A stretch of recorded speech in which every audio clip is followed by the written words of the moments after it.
Morning everyone. Today the topic of my lecturate is Naxalism.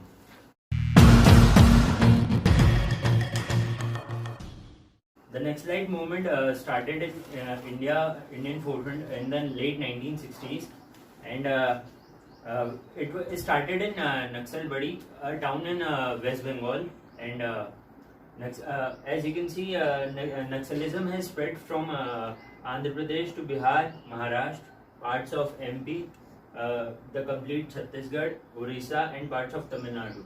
This is also known as the Red Corridor. And since late 1960s, it is perceived as the greatest threat to the law and order of India. And it has since then spread to hilly and forest regions and covered at least more than 8 states, and more than 150 districts are thought to be under its direct influence. And it is mostly active in the tribal areas, and Naxal violence has resulted in death of more than 10,000 civilians and displaced more than 12 million people since 1980s. Naxalism signifies an armed and violent struggle, which results in peasants and farmers to take up arms and revolt against authorities. And these tribals and farmers and peasants also follow the Marxist-Leninist ideology, and Communist Party of India, Marxist, which was led by Charu Majumdar, Kanu Sanyal, and Jungal Sandhal, initiated a violent revolt in the 1967. And Charu Majumdar, who was the communist leader, wrote some documents during this period, which came to be known as the Historic 8 documents, and this formed the basis of the Naxalite movement. In July 1971,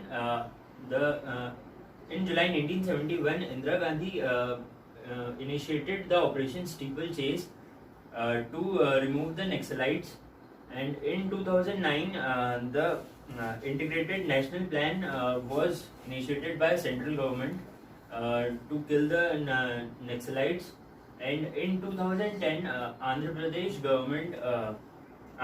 government rose Greyhound Special Forces for Naxalism and started Operation Green Hunt in 2010. Now, factors responsible for growth of Naxalism. The first is mismanagement of forests. The first is mismanagement of forests. This means that after the monopolization of forests due to the British government, most of the tribals lost their autonomy over their lands, and this led to major left-wing revolts in the West Bengal area. And second is tribal policies not implemented well. The government of India half-heartedly implemented the tribal policies, and due to this, tribals and people of the West Bengal and Chhattisgarh side, they thought that they had to take up arms and revolt against the government to get what they want. The third factor is absence of proper industrialization and lack of land reforms. Due to lesser industrialization in these areas, the people of these areas are not able to get proper employment, and they have a below than average lifestyle.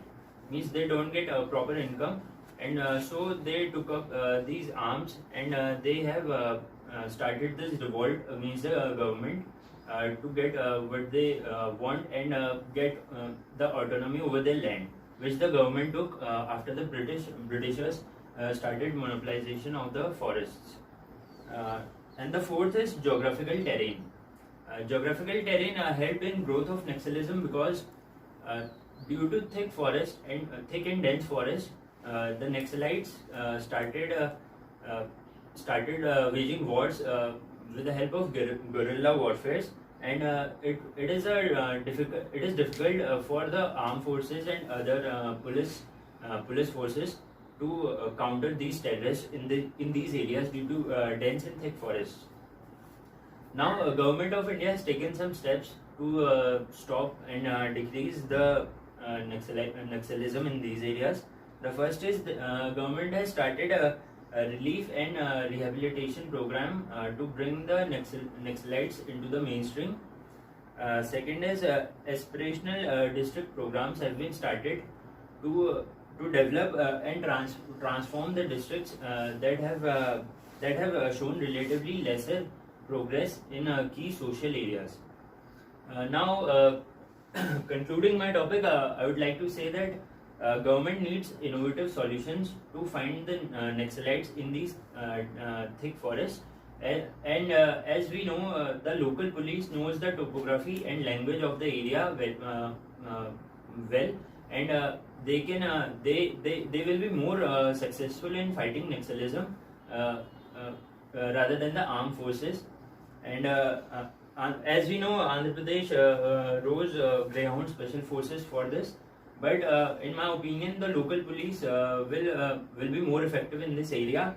And India has made some success in this area, as there were first 223 districts in 2010 that were affected from Naxalism.